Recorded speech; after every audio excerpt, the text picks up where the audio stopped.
시청자 여러분 안녕하세요. 신앙생활 속 궁금증을 함께 풀어보는 시간 알고 싶어요. 오늘의 질문입니다.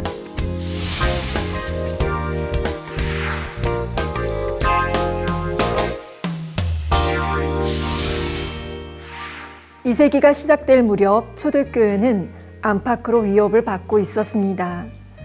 외부적인 위협은 로마 제국의 박해였고 내부적인 위협은 이단의 도전이었지요. 이후 3세기에도 4세기에도 여러 형태의 이단들이 우후죽순처럼 생겨났습니다. 영지주의에서 파생된 이단들을 비롯하여 삼위일체 하나님과 예수님의 성육신과 같은 복음의 핵심 교리에서도 의견을 달리하는 이단들이 생겨났던 것입니다. 4세기 말엽에는 무려 150여 개의 이단이 활동할 정도였지요. 정통교회들은 이러한 이단들의 도전에 대응하기 위한 또한 각 지역에 흩어진 교회들을 일치시키기 위한 조치가 필요함을 느끼게 되었습니다. 즉 이단과 참된 그리스도인을 구분할 수 있는 신경이 필요했던 것입니다. 여기서 신경은 사도신경의 바로 그 신경인데요. 라틴어로 심볼룸으로 번역됩니다. 이는 상징 또는 징표를 뜻합니다. 이는 원래 하나였던 물건의 나누어진 반쪽을 의미하는 것으로 신원의 확인 표지로 사용되었지요. 따라서 신경이란 기독교 공동체에서 신앙인 간의 확인과 일치, 결사의 표지를 뜻합니다. 이러한 신경은 새로 전도된 성도가 세례를 받기 원할 때에 꼭 필요했습니다. 그의 신앙을 점검할 수 있는 최소한의 신앙 고백이 바로 신경이 되었지요. 1세기에는 마태복음 16장 16절에 나온 베드로의 신앙 고백이면 되었습니다. 바로 주는 그리스도시요 살아계신 하나님의 아들입니다 라는 고백이 그가 그리스도인이라는 신경이 되었던 것입니다. 이후 이 고백을 토대로 세례 문답이 구체적으로 세분화되었습니다.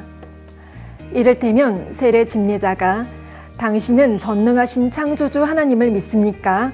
라고 질문하면 세례를 받는 사람은 나는 믿습니다 라고 답하는 식입니다. 이러한 문답 형식의 신앙 고백은 2세기에 이르러 선언적인 형식으로 바뀌었습니다. 바로 로마 교회를 중심으로 사용되었던 로마 신조가 있었는데 이것이 오늘날 사도신경의 근간이라 할 수 있습니다.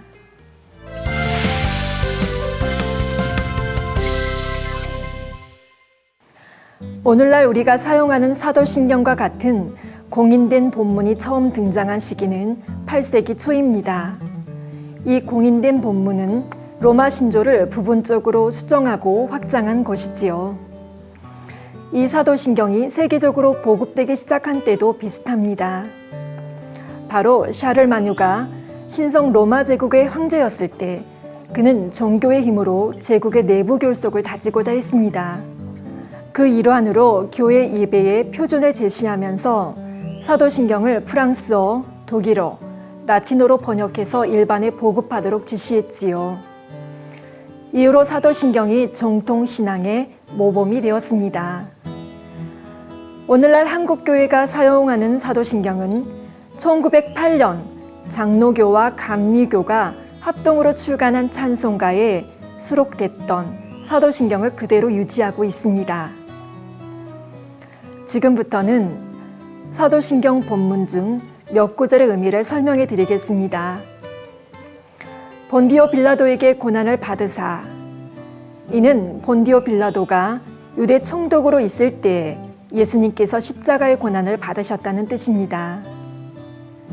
다음으로 십자가에 못 박혀 죽으시고 장사한 지 사흘 만에 죽은 자 가운데서 다시 살아나시며 여기서 우리는 예수님께서 운명하신 후 믿음으로 가셔서 이전에 죽은 영혼 중 구원받을 영혼들에게 복음을 전하셨다는 사실도 알아야 합니다.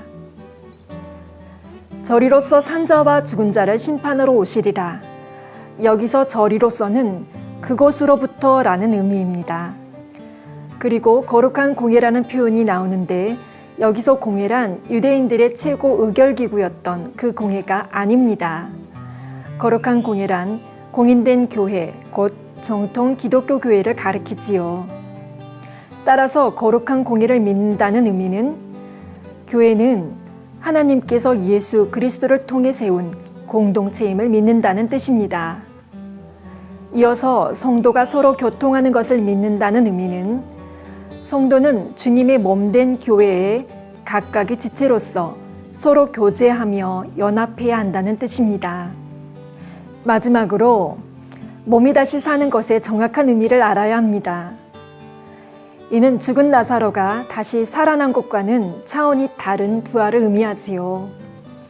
즉 썩지 않은 몸인 부활체를 입고 다시 살아서 영원히 죽지 않는 부활을 뜻합니다.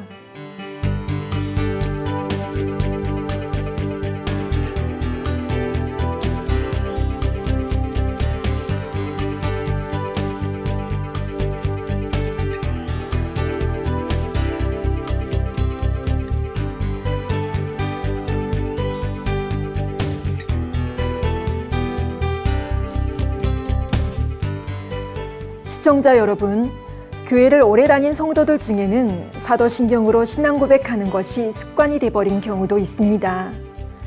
그런데 초대교회의 사도들과 성도들은 이 사도신경 한 구절 한 구절을 고백하고 지켜내기 위해 때론 피를 흘리기도 했으며 때론 생명을 버리기도 했다는 사실입니다.